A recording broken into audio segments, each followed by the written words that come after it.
हिमाचल प्रदेश की खूबसूरत वादियों में सर्दियों की छुट्टियां बिताने के लिए एक परिवार वहां आया था।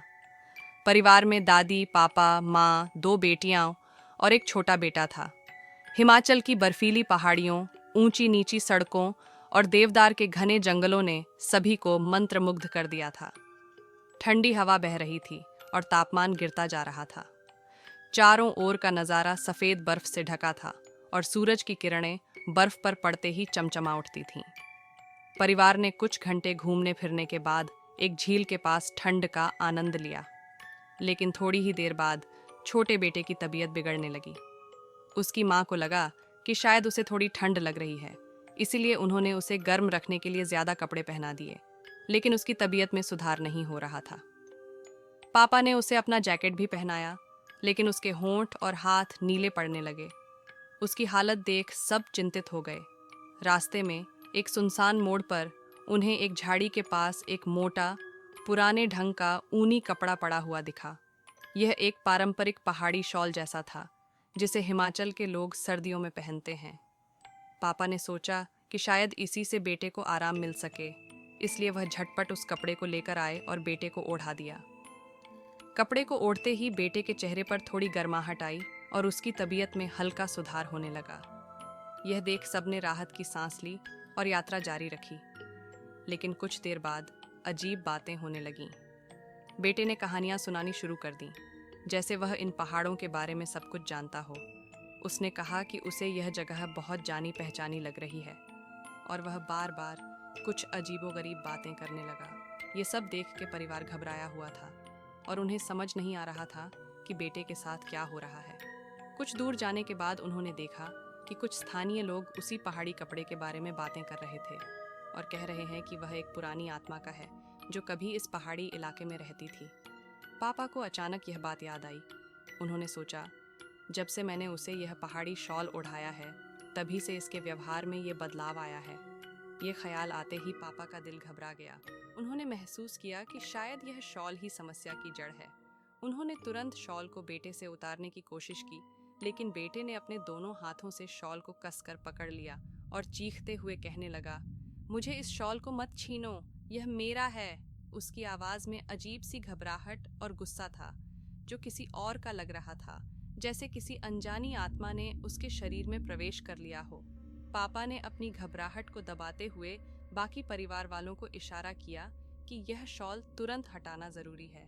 माँ और दोनों बहनों ने मिलकर उसे समझाने की कोशिश की, लेकिन बेटा उनकी बात अनसुनी करते हुए और ज़ोर से चिल्लाने लगा, तुम सब लोग मिल के भी इसे छीन नहीं सकते हो, यह मेरी है और मैं इसे छोड़ने वाली नहीं हूँ। उसकी आंखों में एक अजीब सी चमक थी, जो किसी खौफनाक आत्मा का आभास दे रही थी। पापा को अब यह बात यकीन हो गई थी कि यह शॉल ज़रूर किसी बुरी आत्मा का माध्यम है। घबराए हुए परिवार ने तुरंत उस स्थानीय पंडित जी से संपर्क किया, जो उन्होंने गांव के पास देखा था।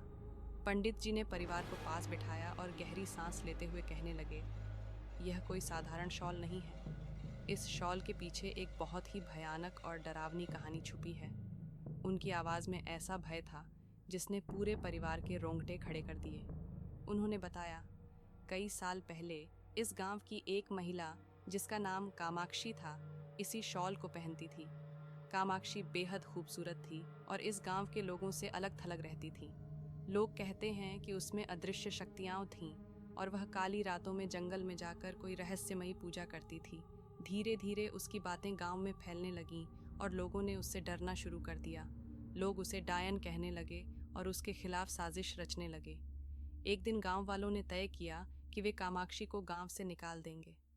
ठंडी और कड़कड़ाती रात में जब कामाक्षी जंगल में पूजा कर रही थी, गांव के कुछ लोगों ने उसे वहीं घेर लिया। उन्होंने उसे बहुत मारा पीटा और बिना किसी दया के उसे उसी शॉल में लपेटकर पहाड़ से नीचे फेंक दिया। कामाक्षी ने जाते जाते सभी को श्राप दिया कि उसकी आत्मा कभी चैन से नहीं रहेगी और जो भी इस शॉल को ओढ़ेगा, उसकी आत्मा पर उसका अधिकार होगा। वह सबकी आत्मा को अपनी पीड़ा से जोड़ देगी ताकि उसकी मौत का बदला लिया जा सके।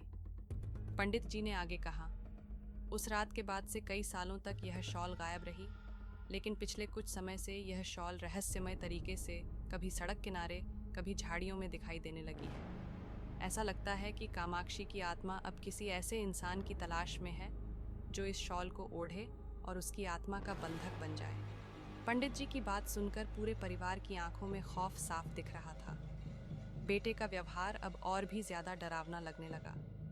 उसके चेहरे पर एक अजीब सी मुस्कान थी, जैसे वह उन बातों को सुनकर भी कहीं और देख रहा हो, किसी दूसरी दुनिया में तल्लीन हो। पंडित जी ने जैसे ही मंत्रोच्चार शुरू किया, अचानक से लड़के की आंखें पूरी तरह सफेद हो गईं और उसकी चेहरे पर एक खौफनाक मुस्कान उभर आई। उसने उसी भयानक आवाज में पंडित जी के मंत्रों को दोहराना शुरू कर दिया, मानो वह उनका मजाक उड़ा रहा हो। जब पंडित जी ने अपने मंत्रोच्चार को और तेज किया तो ऐसा लगने लगा मानो वह आत्मा अब पूरी तरह से पंडित जी पर हावी होने की कोशिश कर रही है। लड़के की आवाज में अचानक से एक भयंकर गुस्सा आ गया। उसने पंडित जी की ओर इशारा करते हुए चीखते हुए कहा, तू मुझे यहाँ से हटाने चला है? तेरी इतनी हिम्मत! उसकी आवाज में इतनी भयानक गूंज थी कि दीवारें थरथराने लगीं। अचानक लड़के ने पंडित जी की ओर झपटते हुए अपने हाथों को ऐसे घुमाया मानो किसी अदृश्य शक्ति के बल से उन्हें दबोचने की कोशिश कर रहा हो। पंडित जी का शरीर मानो एक जगह पर जकड़ गया था। उनके हाथ पैर सुन्न पड़ने लगे और उनकी सांसें भी धीरे धीरे कमजोर पड़ने लगीं। परिवार के बाकी सदस्य यह सब देखकर बुरी तरह डर गए थे। ऐसा लग रहा था जैसे पंडित जी किसी अदृश्य ताकत से लड़ाई कर रहे हों और वह आत्मा उन्हें सचमुच मार डालने पर तुली हुई थी। पंडित जी की सांसें तेज चलने लगी थीं, लेकिन उन्होंने हार मानने के बजाय अपनी कुलदेवी का आह्वान करने का निर्णय लिया। उन्होंने अपनी आंखें बंद कीं और पूरे श्रद्धा से दोनों हाथ जोड़कर बोले, हे माँ, इस बालक और परिवार को इस भयंकर संकट से मुक्त कर अपनी कृपा और आशीर्वाद से हमें बचा। जैसे ही उन्होंने अपनी कुलदेवी का आह्वान किया, वो आत्मा चिल्लाने लगी जैसे उसे कोई बहुत बुरी तरह से मर रहा हो। उस लड़के का चेहरा विकृत होने लगा और उसकी आंखों से अब लाल रंग के आंसू बहने लगे। वह जमीन पर गिर पड़ा और चारों ओर तड़पने लगा, मानो उसके भीतर कोई भयंकर आग जल रही हो। पंडित जी ने देवी के आशीर्वाद के साथ मंत्रों का जाप और तेज कर दिया। देवी का नाम लेते हुए उन्होंने उस दिव्य शक्ति को लड़के की ओर केंद्रित किया और अचानक एक अदृश्य शक्ति ने उस आत्मा को लड़के के शरीर से बाहर खींच लिया। वह आत्मा, जो अब एक काले धुएं के रूप में दिख रही थी, पंडित जी को देखकर दर्द और क्रोध से चिल्लाई, तूने मुझे बांध लिया, लेकिन यह खत्म नहीं हुआ है, मैं लौटूंगी। पंडित जी ने अंतिम मंत्र पढ़ा और देवी का आशीर्वाद लेते हुए कहा, हे कुलदेवी, इस पापी आत्मा को शांति प्रदान कर ताकि यह वापस लौटने की हिम्मत न करे। जैसे ही ये शब्द बोले गए, उस आत्मा का काला धुआं दर्दनाक चीख के साथ धीरे धीरे गायब हो गया, मानो किसी गहरे अंधेरे में समा गया हो। कमरे में शांति छा गई। पंडित जी ने अपनी पूजा पूरी की। लॉर्ड इचके ने धीरे धीरे अपनी आंखें खोली और उसने अपने पापा और माँ को देखा, जिनके चेहरे पर राहत की सांस थी। उसकी तबीयत में अब पूरी तरह से सुधार आ गया था और उसने अपने पिता की ओर देखा। परिवार ने भी राहत की सांस ली, लेकिन पंडित जी ने चेतावनी दी, यह आत्मा शक्तिशाली थी और इसकी बुरी ताकतें अभी भी इस जगह में घुल मिल सकती हैं। इसलिए इस शॉल को हमेशा के लिए नष्ट करना होगा ताकि फिर कोई इसका शिकार न बने। उन्होंने शॉल को आग में डालकर पूरी तरह से भस्म कर दिया। उस दिन के बाद परिवार ने अनजान वस्तुओं से दूर रहने का संकल्प ले लिया। आज वो परिवार सिर्फ उस पंडित की पूजा और देवी की कृपा अपने बच्चे को वापस लेने में सफल हो पाए। अब वो परिवार पूरी तरह से स्वस्थ है और पंडित जी को अपना गुरु मान के पूजा करता है। दोस्तों, आपको ये कहानी कैसी लगी? प्लीज़ कमेंट बॉक्स में ज़रूर बताइए। अगर आपको ये कहानी अच्छी लगी तो चैनल को सब्सक्राइब, लाइक और शेयर करें। धन्यवाद।